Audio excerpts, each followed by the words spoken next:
안녕하세요, 아이린님. 오늘은 금요일입니다. 일단 오늘 기분이 너무 좋고요. 컨디션도 너무 좋아요. 지금 제가 며칠 동안, 아니죠, 한 거의 지난 일주일 동안 컨디션이 너무 안 좋았는데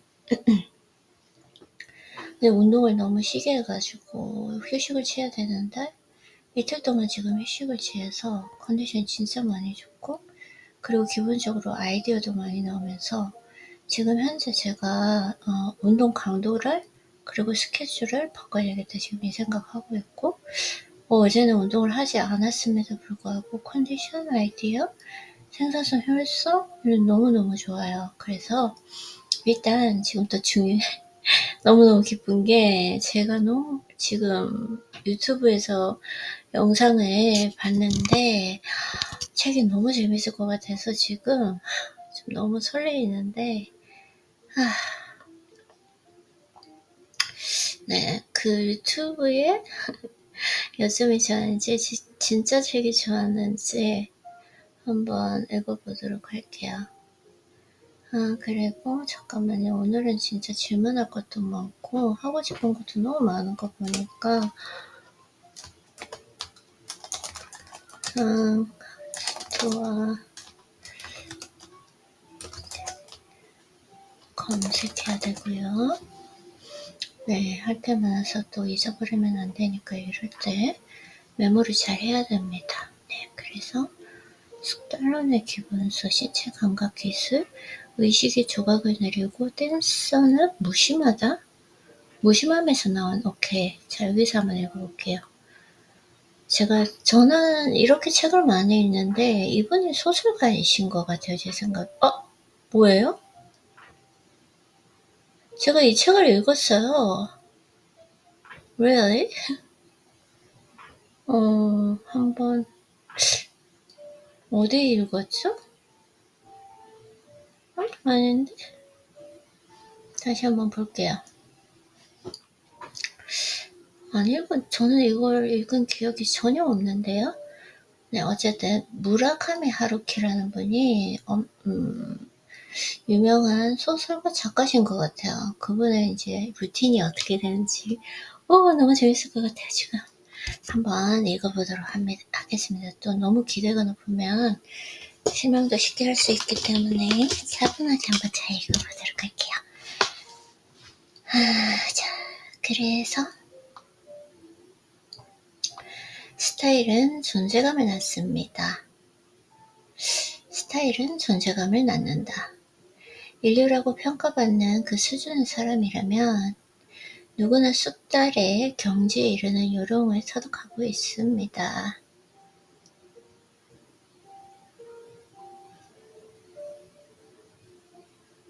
인류라고 평가받는 수준의 사람이라면 누구나 숙달의 경지에 이르는 요령을 터득하고 있습니다.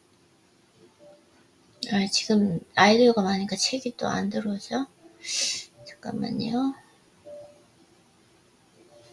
이것도 한번 확인을 해봐야 될 것 같아요.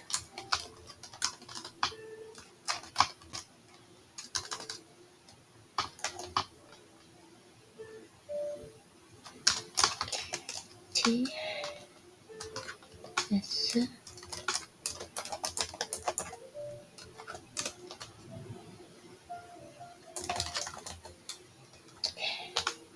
오늘 해야 될 일이 많아서 자, 읽어보도록 할게요. 인류라고 평가받는 수준의 사람이라면 누구나 숙달의 경지에 이르는 요령을 터득하고 있습니다. 그리고 인류의 사람들이 일을 처리해 나가는 방식에는 독자적인 스타일이 묻어나는 경우가 많습니다.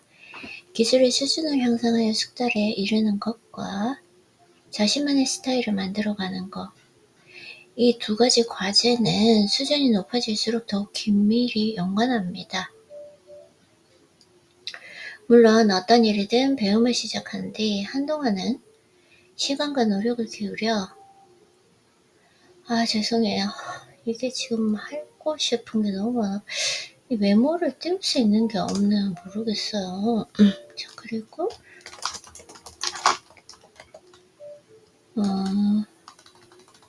이거 이미 적었는데 죄송해요. 조금만 집중해서 해볼게요. 괜찮아요. 이렇게 처음에 몰입에 들어가기 전에는 항상 조금 아이디어가 더 많이 나오는 편이니까. 그래서 기술의 수준을 향상하여 숙달에 이르는 것과 자신만의 스타일을 만들어가는 것. 이 두 가지 과제는 수준이 높아질수록 더욱 긴밀히 연관합니다. 나의 실력을 숙달하는 것, 향상시키는 것과 그것을 통해서 나만의 스타일을 만들어가는 것. 물론 어떤 일이든 배움을 시작한 뒤 한동안은 시간과 노력을 기울여 기초, 기술을 마스터해야 합니다. 나아가 누구보다 뛰어나게 그 일을 해내기 위해서는 본인이 가장 자신 있는 기술, 즉 특기를 연마하고 자기다움을 발휘할 수 있는 스타일을 확립하는 과정이 뒤따라야 합니다.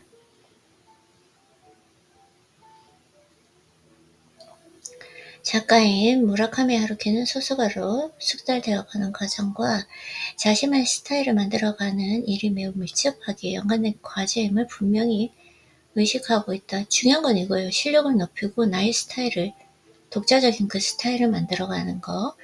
작가의 경우 작가 고유의 문체가 곧 그의 스타일이기 때문에 숙달하는 것과 스타일을 확립하는 것에 불가분의 관계에 있으며 이는 어찌 보면 당연한 것이기도 합니다.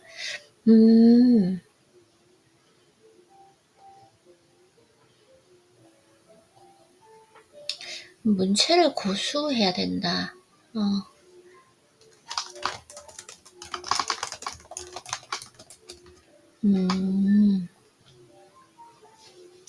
이게 중요하네요. 하루키는 이미 20년 이상의 인류 소설가로 폭넓은 지지를 받고 있습니다. 그렇지, 무라카미에게 물어봅시다. 그래서 이렇게 이야기하고 있습니다. 이것도 재밌을 것 같아요. 이 책도 글쓰기가 도무지 적성에 안 맞고 재주가 없는 사람을 제외하면 소설을 쓴다는 자체는 의외로 간단합니다. 그 나름의 스토리가 있고 너무 나쁜 이야기만 아니면 꽤 훌륭한 소설을 쓰기도 그리 어렵지가 않아요. 가장 힘든 것은 계속 소설가로서 존재해야 한다는 사실입니다. 요즘 들어 그런 생각이 많이 들어요.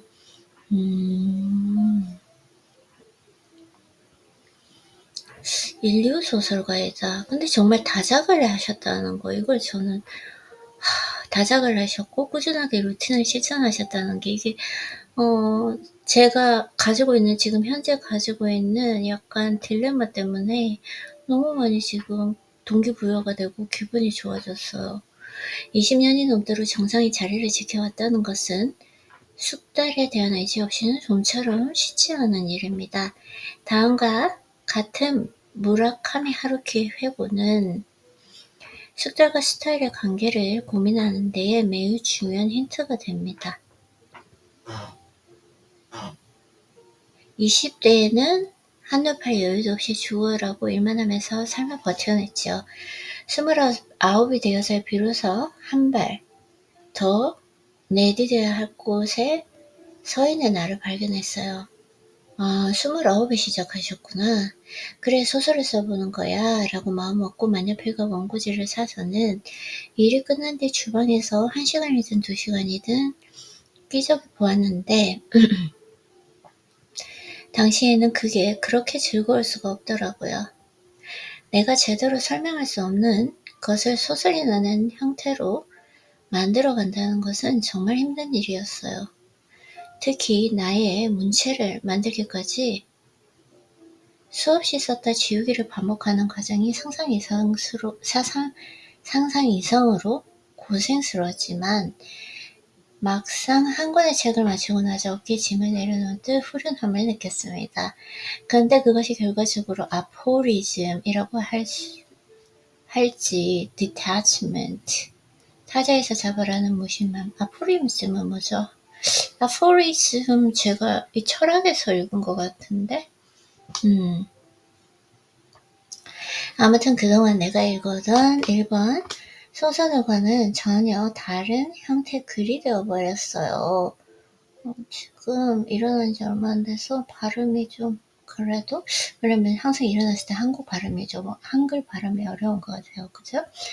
그래서 기존에 일본 소설에 존재하던 문체로는 내가 표현하고자 하는 것을 제대로 표현할 수 없었던 겁니다. 그의 데뷔작인 바람의 노래를 들어라 등 초기 작품의 특징은 건조하고 메마른 뜻한 문체였습니다. 일본적인 끈끈한 인간관계와는 완전히 다른 무심함. 그렇다고 사회에서 일탈하지 않은 그런 관계를 그만의 문체로 그려냈습니다. 여기에서 하루키가 이야기하는 디태치먼트라고 하는 것은 아포리즘에 대해 설명되어 있어요. 제가 한번 읽어볼게요. 이게 철학이었는데 깊은 체험적 진리를 간결하고 압축된 형식으로 나타낸 짧은 글. 히포크라테스의 예술은 길고 인생은 짧다. 히포크라테스의 예술은 길고 인생은 짧다라는 말처럼 금언, 격언, 경구, 참언, 따위를 가리킵니다. 작자가 분명하지 않은 그 속담과 달리 아포리즘은 작자의 독자적인 창작이며 순수한 이론적 가치를 중요시한다. 압축된 형식의 글이다. 체험의 진리를 알았어요. 그래서 작자가 분명하지 않은 속담과는 달리 아포리즘은 작자의 독자적인 창작이며 순수한 이론적 가치를 중요시합니다. 그의 데뷔작인 바람의 노래를 들어라와 1973년에 핀볼 등 초기 작품의 특징은 건조하고 메마른 뜻한 문체였습니다. 일본적인 끈끈한 인간관계와는 완전히 다른 무심함. 그렇다고 사회에서 일탈하지 않은 그런 관계를 그만의 문체로 그려냈습니다. 여기에서 하루키가 이야기하는 디태치먼트라고 하는 것은 사회나 다른 사람에게 지나치게 의지하거나 집착하지 않고 적당한 거리를 두고 떨어져 있는 기조를 표현한 것입니다. 이는 그 즈음에 하루키를 대변하는 스타일 그 자체이기도 했습니다. 하루키는 자신의 스타일을 만들어가며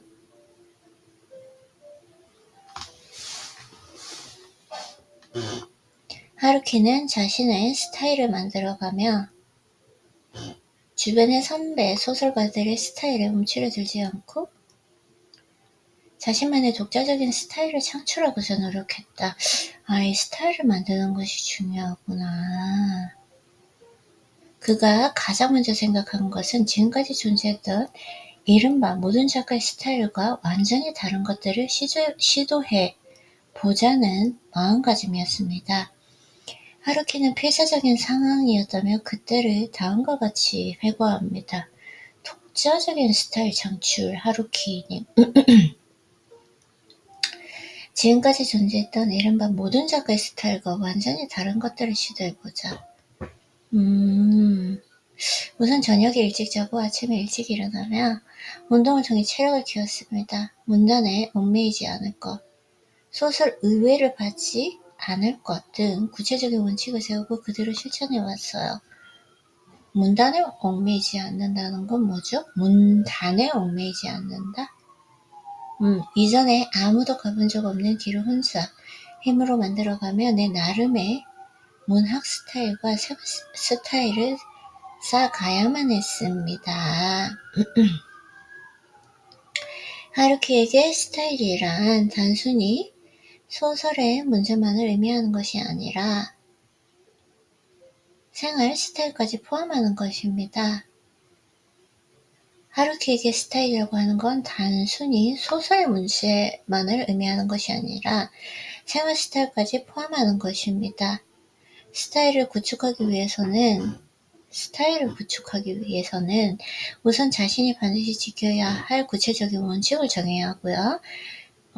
스타일은 추상적인 개념이 아니라서 세세하고 구체적인 일들을 쌓아가며 완성해야 하는 것입니다.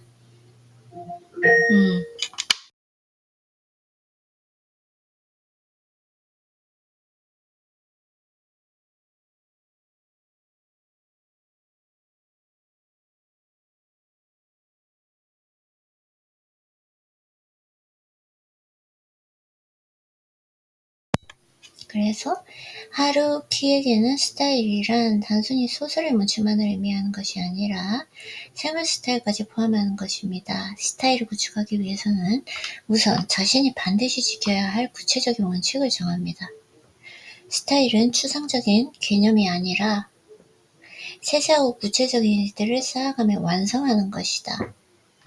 그는 먹고 자고 운동하는 등의 기본적인 생활 습관부터 사람을 사귀거나 업무를 진행해 나가는 방법, 소설가로서 자신에게 최적의 환경을 만들어가는 것 등이 소설가로서의 스타일을 확립해주는 과정이라 믿었습니다.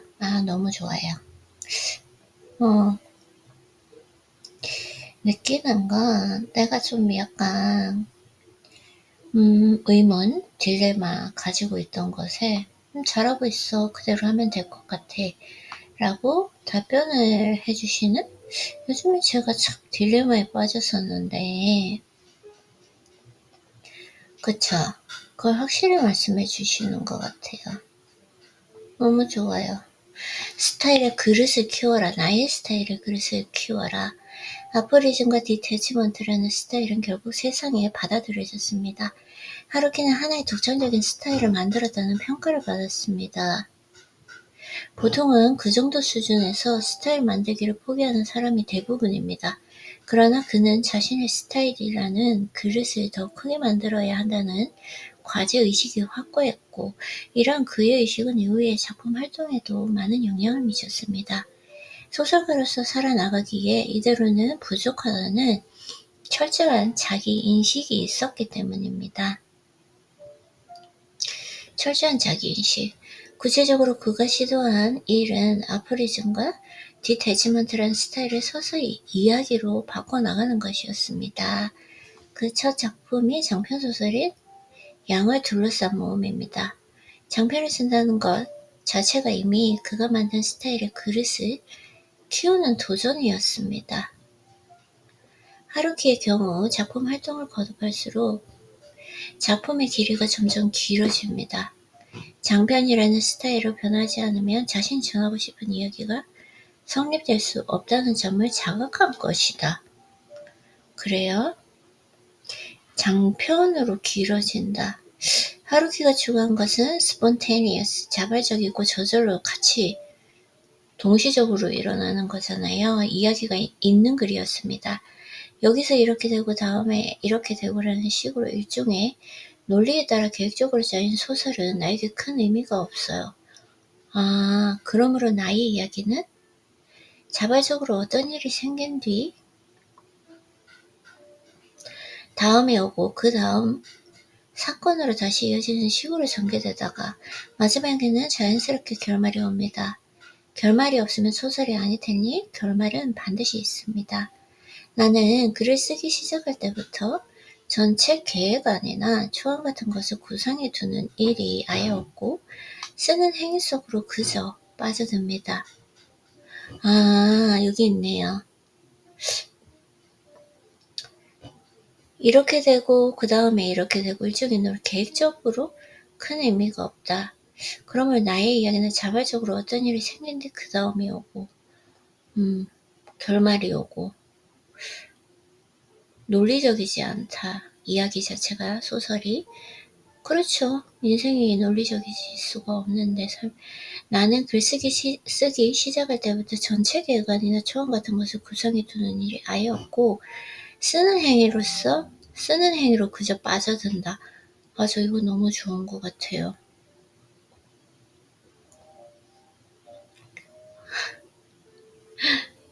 너무 좋지 않나요? 쓰는 행위로 빠져든다.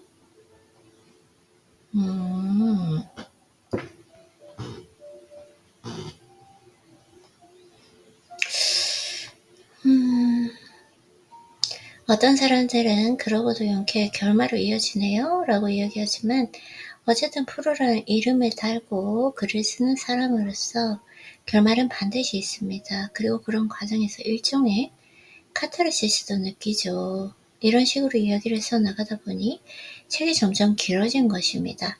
그 결과 하루키 팬들 사이에서도 가장 인기가 높은 장편소설 세계의 끝과 하드보일드 원더랜드까지 오게 되었습니다. 그러나 이런 수준까지 왔어도 하루키는 만족하지 않고 기술과 스타일, 연마에 한층 박차를 가했습니다.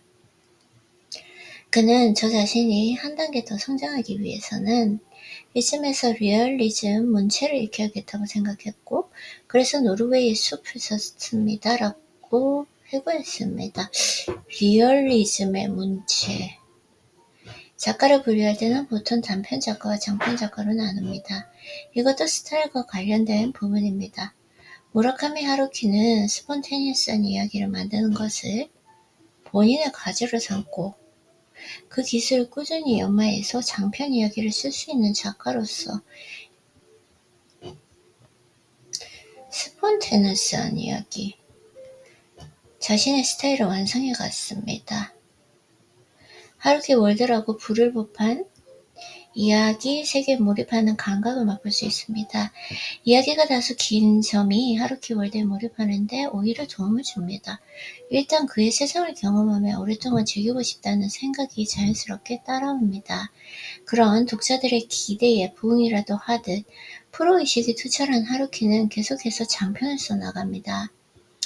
앞서 말한 무라카미 하루키는 노르웨이의 숲을 쓸 때쯤 이쯤에서 리얼리즘 문체를 제대로 익혀야겠다며 과제의식을 불태우기 시작했는데, 이는 스타일의 스케일을 더욱 크게 키워 나아가겠다는 의지의 표명이기도 했습니다.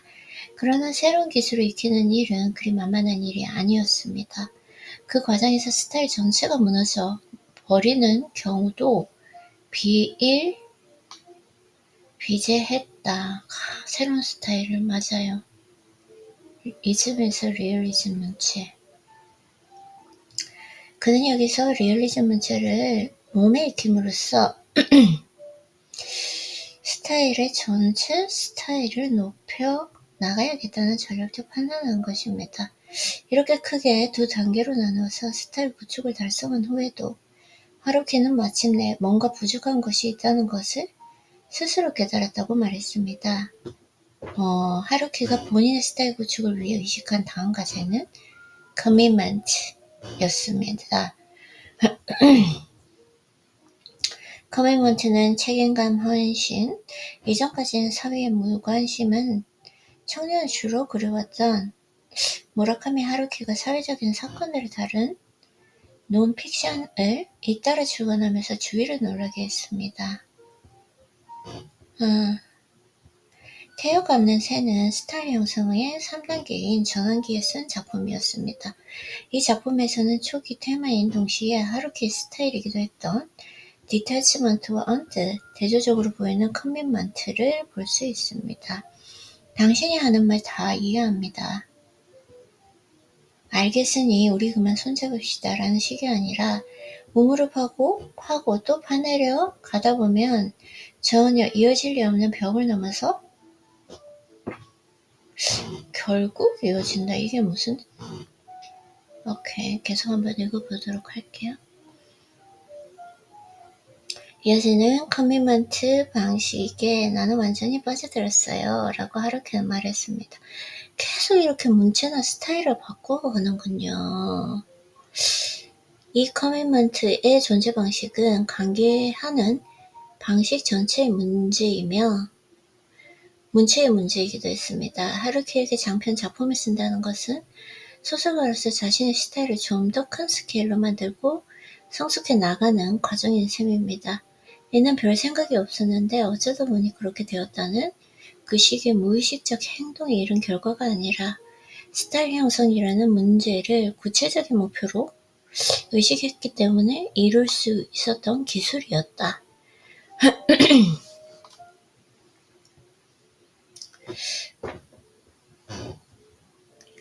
소설을 쓰는데 왜 달려야 하는가? 진짜 중요하죠. 운동하느냐 안 하느냐에 따라서 달라져. 지금까지 살펴본 것처럼 무라카미 하루키는 스타일 형성과 직결되는 문제로 자각하고 자발적으로 발전시켜온 작가입니다. 평범한 작가들도 자신의 스타일이나 문체라는 부분을 당연히 어느 정도 의식하기 마련입니다. 하지만 유독 하루키의 이야기가 흥미롭게 다가오는 이유는 본인의 스타일을 신체 문제와 결부하여 생각한다는 점입니다. 이 경우 신체성이란 상당히 구체적입니다. 무라카미 하루키는 잡지 브루스터스와 진행한 인터뷰에서 현재 나의 문체는 달리기를 하면서 완성한 것 같습니다. 라고 이야기했습니다. 양을 둘러싼 몸의 GPD 거의 끝나갈 때쯤부터 하루키는 본격적으로 달리기를 시작했습니다. 그 전까지만 해도 하루에 담배를 유시 있게 별씩 피웠던 헤비 스모커였지만 금연을 결심하면서 달리기를 시작했습니다. 본격적으로 달리기를 습관하게 된 동기는 체력 저하였습니다. 이 점에 대해 하루키는 다음과 같이 이야기합니다. 예를 들면 1,000쪽이 넘는 소설을 1년 동안 꼬박 쓰고 완성한 다음 다시 1년에 걸쳐 10번씩, 15번씩 머릿속에서 엄청난 수정을 거듭합니다. 와, 수정을 거듭하시는구나. 말이 10번이지 이렇게까지 여러 차례씩 고쳐 쓴다는 것은 정말 엄청난 체력이 필요해요. 와, 예전에는 진짜 수정을 계속 해야 되니까 중간쯤 되면 모든 것을 포기하고 싶어지기도 합니다. 머릿속이 하얗게 텅 비어버리는 것만 같아요.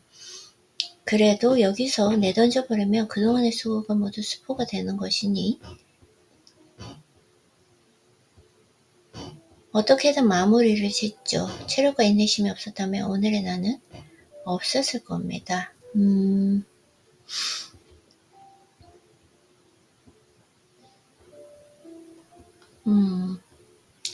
단순하게 소설을 쓰는 것이 아니라 평생을 포로 소설가로 살아가는 것, 그러한 라이프 스타일을 만들기 위해서는 체력이 절대적으로 필요하다는 이야기입니다. 이토록 확고한 각오가 그가 20대 시절 겪었던 경험과 연관되어 있습니다. 어쨌든 나는 소설가가 되었으니 죽는 그 순간까지 소설을 쓸 생각입니다. 만약 내가 20세 무렵에 소설가가 되었다면 이런 생각까지는 하지 않았을 거예요. 20대는 좀 차분하게 읽어볼까요, 이린님? 어마어마한 일들을 겪었으니 말이죠. 빚을 잔뜩 진 채 유체노동으로 하루하루를 버티고 밥도 내 손으로 직접 지어 먹고 다녔어요. 내 손으로 직접 지어 먹고 좀 거창하게 말하자면 인생이 얼마나 험하고 거친 것인지 그때 이미 깨달았다고 할까요? 그렇기 때문에 우여곡절 끝에 이렇게 소설가가 되었으니 죽어라 하는 수밖에 없다고 생각했습니다. 그래서 근성을 가지고 철저한 체력 관리를 하기로 결심하게 되었죠. 소설을 쓰는 정신적이고 지적인 활동도 장시간. 아이리님, 지금 읽는 건 조금 읽다 보면 부드러워지니까 이거 시간이 필요하니까 목소리나 그런 건 생각하지 않고 그냥 읽어보도록 할게요. 알겠죠? 책에만 좀 몰입을 해주세요. 그래서 소설을 쓰는 정신적이고 지적인 활동도 장기간 지속하려면 체력이 뒷받침되어야 합니다. 이제는 더 이상 기력과 체력을 나누어 생각할 수가 없습니다. 그것이 바로 장편 소설이라는 일의 스타일입니다. 체력이 뒷받침되어야 한다. 무슨 일이든 체력이 가장 기초라는 말은 어쩌면 단순한 사실입니다. 하지만 작가의 경우에는 그리 단순하게 말할 수만은 없습니다. 달리기를 통해 체력을 단련하며 글을 쓰는 스타일은 일반적인 이미지의 소설가 스타일과는 상당한 거리 감각이 있습니다. 건강하고 체력이 좋다는 점이 소설가에게 반드시 긍정적으로 작용한다고 생각한 사람은 많지 않았습니다. 실제로 하루키도 여러 사람에게 달리기를 그렇게 열심히 하다가는 제대로 된 소설 같은 거 못 쓴다라는 이야기를 들었다고 합니다. 소설이라는 것은 건강하지 못한 데는 소설이라는 것은 건강하지 못한 데서 탄생한다는 말을 귀에 못이 박히도록 들었어요. 하지만 나로서는 이해할 수 없는 말이었죠. 그와 정반대로 몸을 건강하게 관리하면 할수록 내 몸속에 숨어있던 병적인 것들과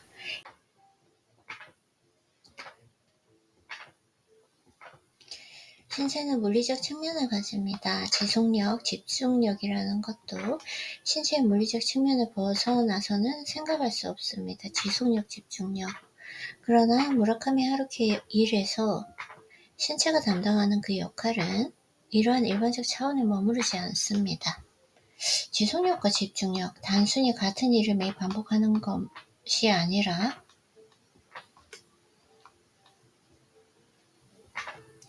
그러나 무라카미 하루키 일에는 신체가 담당하는 역할은 이러한 일반적 차원에 머무르지 않습니다.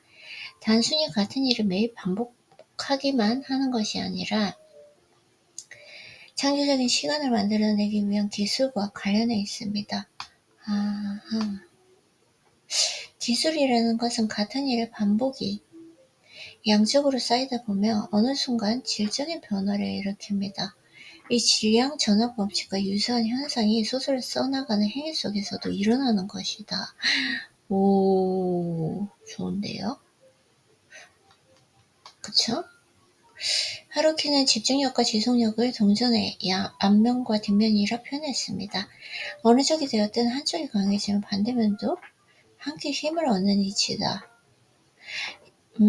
예를 들어 태어가는 새는 집중력과 지속력, 4년에 걸쳐 완성한 작품입니다. 하지만 하루도 빼놓지 않고 들어앉아서 썼던 것은 아닙니다. 오케이. 집중력과 지속력. 오케이. 3개월 정도 집중해서 쓰고 나면 어느 순간 힘이 빠져요. 그러면 잠시 시간을 두고 빠져나와 다른 일을 하기도 하고 또다시 3개월 정도 틀어박히는 거죠. 그렇게 하지 않으면 몸이 도저히 견디지 못하기 때문입니다. 얼마나 빠져나올까요? 근데 또 루틴을 매일 하셨다고 했잖아요. 그나마 집중해서 작품을 쓰는 3개월 동안도 정신을 차리는 기간은 고작 2주예요. 핵심적인 내용이나 주요 사건 등이 그렇구나. 대부분 결정납니다. 결국 그 2주를 위해서 나머지 2개월 반을 할애하는 셈이죠. 이 작업은 장거리 마라톤과 비슷합니다. 한마디로 표현하자면 지구력입니다. 지구력이 집중력을 뒷받침해 주어야 코어 기간이 찾아온다. 나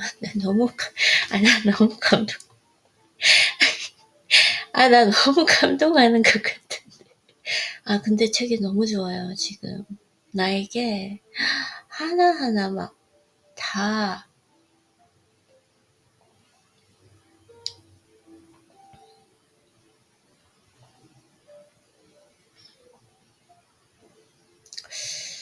네.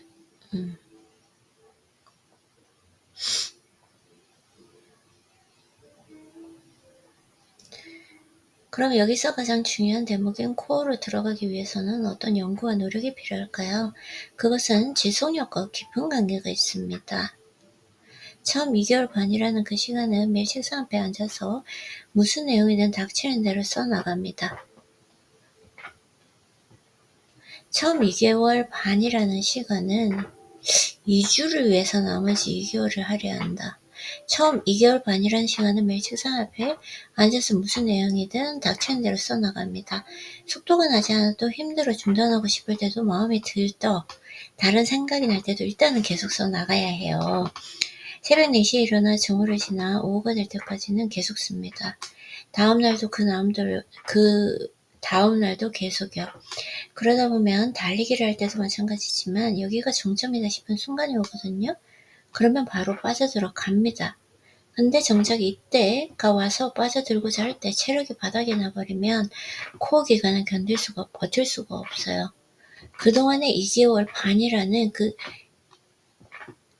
인내의 시간이 무의미해지고 마는 것이죠.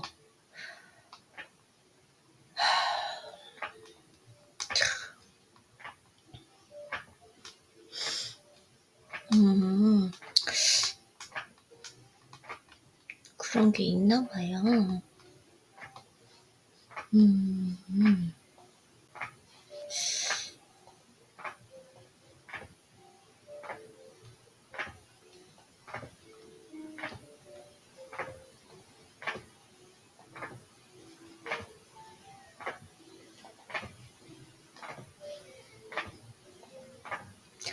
2주에 불과한 코어 기간을 들어가려면 2개월 반이라는 준비 시간이 그에 앞서 필요하고 그 시간을 버티기 위해서는 체력이 관건이라는 것입니다.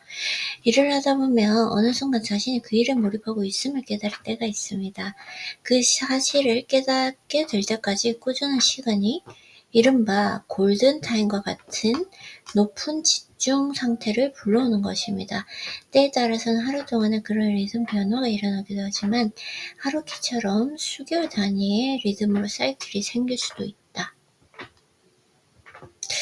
저는 하루 동안 느끼는 것 같아요. 그쵸? 몰입에 들어갈 때도, 근데 참 내가 예전에 보면은, 몰입에 잘 들어갔구나.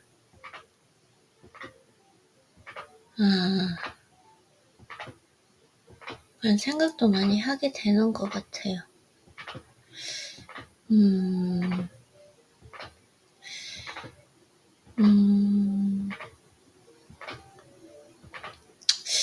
저에게 뭔가, 몰입으로 들어가는 시스템을 만들어라. 무엇보다 중요한 것은 언젠가 집중의 정점에 시간이 온다는 사실을 확신하는 것입니다. 그것을 확신하기만 하면 준비 기간을 거뜬히 견뎌낼 수 있습니다. 맞아요. 책을 읽을 때도 마찬가지거든요. 처음에 딱 들어갈 때 몰입이 안 되고 막 여러 가지 생각이 나는데 그 몰입 상태로 들어가기 전에 그 기간을 분명히 거친다는 거예요. 그걸 알고 있죠. 몰입 상태로 들어간다라고 하는 그 감각은 운동을 해보면 훨씬 쉽게 느낄 수 있습니다. 저도 운동할 때 항상 그래서 도파민 스파이크를 느끼려고 하거든요. 그 도파민 스파이크는 몰입에 다다랐을 때만 느낄 수가 있거든요.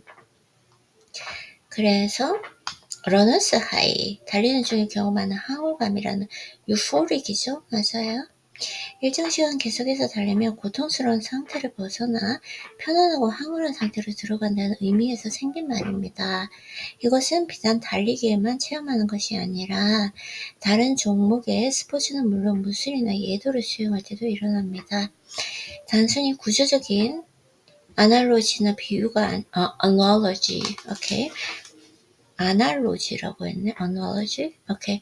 신체 활동이 가진 일종의 보편적 성질이다.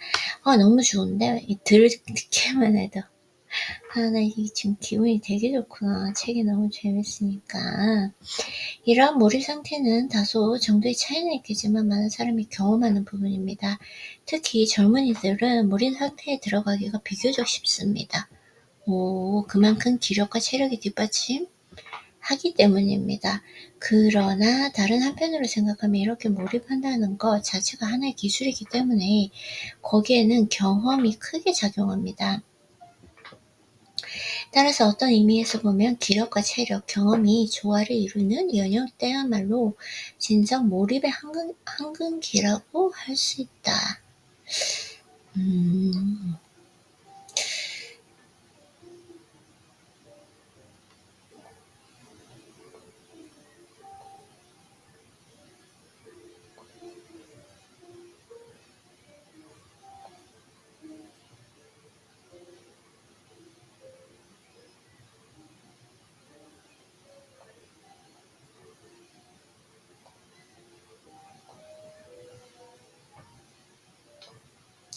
일생 동안 높은 집중력을 꾸준히 유지하려면 특별한 노력과 연구가 동반되어야 합니다. 특히 자신의 타고난 재능이나 능력에 비해 바라는 기대치가 크면 클수록 이러한 몰입을 우연한 사건처럼 기다리기보다는 능동적으로 기술화해야 합니다. 무라카미 하루키는 이런 과정을 몰입에 들어가는 시스템으로 형식화하고 있습니다. 정점에 도달하는 그 감각과 그 시스템에 대해 하루키는 이렇게 표현합니다. 진짜 한 문장 한 문장이 정확하게 말로 설명하기는 어렵지만 그런 감각이 없으면 소설은 재미가 없어서 마지막까지 쓸 수가 없어요. 뭐랄까? 그냥 몰입의 영역으로 들어가 버렸다는 그 느낌이라고 해야 할까요? 도박하는 사람들 중에는 다음에 어떤 패가 나올지 훤히 보인다는 사람이 있던데 그와 비슷한 느낌인 것 같아요. 프로라고 자부하는 작가라면 누구나 그 상태로 들어갈 수 있습니다. 예를 들어 마감 날짜가 코앞으로 다가와 도무지 어쩔 수 없는 상황이 몰리면 나도 모르게 글이 쭉쭉 써집니다. 이른바 마감 효과에 힘입어 궁극의 집중 상태로 들어가는 것이죠. 물론 이것은 어디까지나 비상사태입니다. 어느 정도 나이를 먹으면 그런 초인적인 힘을 꾸준히 발휘하기가 어려워요. 너무 재밌어요. 책이 너무너무 재밌어요. 참 이것도 참 행복한 것 같아요. 그쵸? 이렇게 책을 읽으면서 또 행복감? 몰입 상태? 느낄 수 있다는 거? 너무 행복한 거죠. 그래서 20, 30대에는 거침없이 할 수 있었던 일들이 40대가 넘어가면 점점 힘들어지기도 합니다. 이렇게 힘이 쇠퇴해가는 현상은 비단 운동선수들만의 문제가 아닙니다. 그렇구나. 실력이 쌓이고 노련해지면 더 잘할 것 같은데? 천재적 소질을 가진 일부 사람들은 차치하고 나이를 먹으면 누구나 힘이 떨어집니다. 그렇다면 어떻게 하면 힘이 쇠퇴하는 것을 늦출 수 있을까요? 나는 소수의 천재가 아니기 때문에 젊은 시절의 힘이나 능력을 하나의 시스템으로 만들어야겠다고 생각했습니다. 2개월 반이면 2개월 반, 주기살기로 꾸준히 열심히 하다 보면 쓱 하고 자동으로 2주간의 코어 기간이 찾아옵니다. 자동으로 몰입 상태에 빠지는 시스템을 내 몸속에 만드는 겁니다. 그리고 이 시스템을 계속 유지하려면 신체적 힘도 길러야 합니다. 그래서 난 달리기가 그리 힘들거나 고통스럽지 않아요. 그도 그럴 것이 달리기는 내게 없어서는 안 될 필수 조건이었으니까요.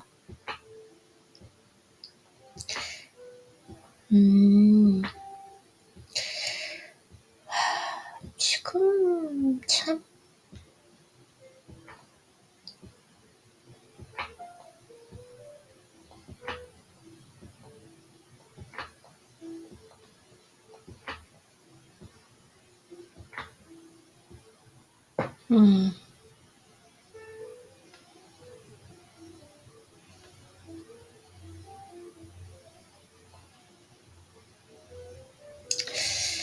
좋아요.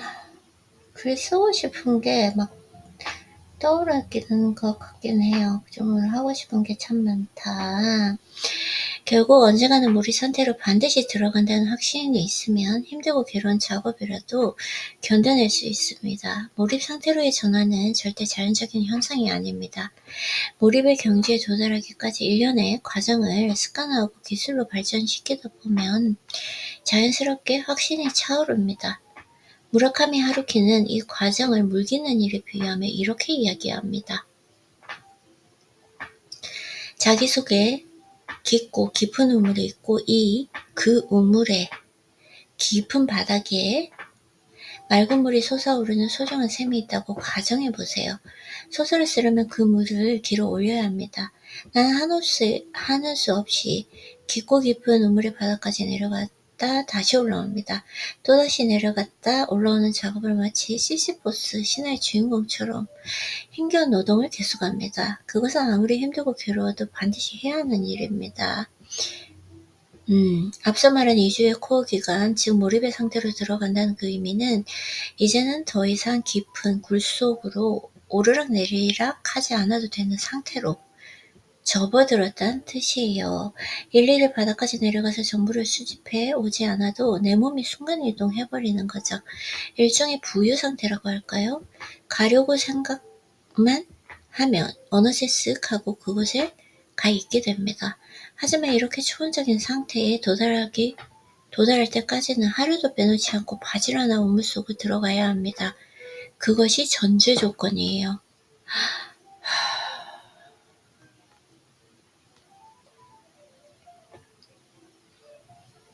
매일 해야 된다. 지나치게 합리적이고 효율성만 중시하는 사고방식이라고 거부감을 느끼는 사람도 있을지 모릅니다. 그러나 숙달을 계속하며 자신의 스타일을 창출하여 장기간 일을 해나가. 흥분했죠, 아이린이? 조금만. 오케이. 그래서 숙달을 계속하여 자신의 스타일을 창출하여 장기간 일을 해나가기 위해서는 이러한 노력이나 수고가 불가피합니다. 설령 시스템이라는 말을 쓰지 않고 혼이나 의지라는 말로 바꾼다 해도 몰입 상태에 들어가기 위해 힘겨운 노력을 해야 한다는 점에선 차이가 없습니다. 이러한 시스템적 노력 끝에 피어나는 것은 거부감이나 두근거림입니다.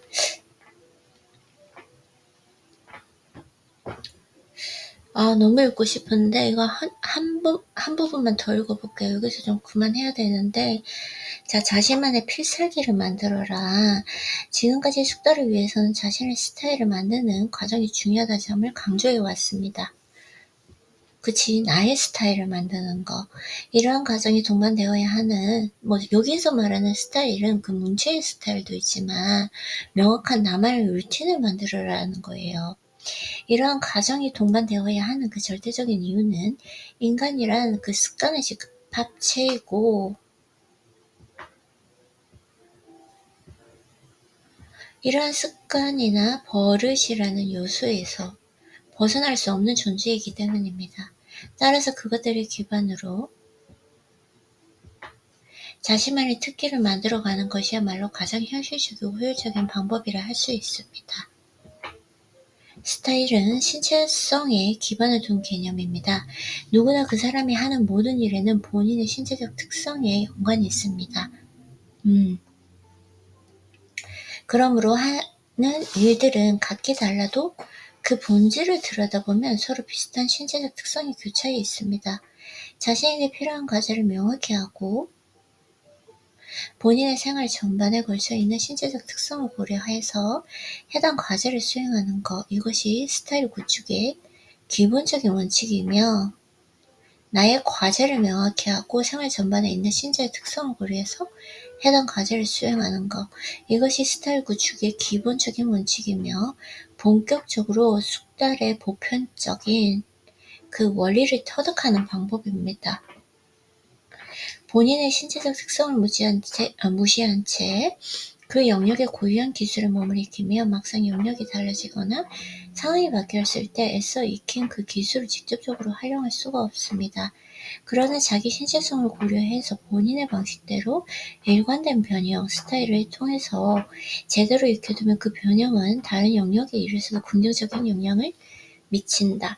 제가 이 부분을 지금 여기까지만 읽을게요. 이렇게 술술 그냥 후루룩 읽을 내용이 아니고 하나하나 음미하면서 읽어야 되는 내용이기 때문에 이 부분은 내일 읽고 또 성찰해보고 그렇게 글로 남겨보도록 할게요. 오늘 너무 행복하고 감사한 시간이었어요. 이렇게 막 책을 읽을 수 있다는 거? 네, 그러면 아이린님 오늘도 너무너무 수고했어요.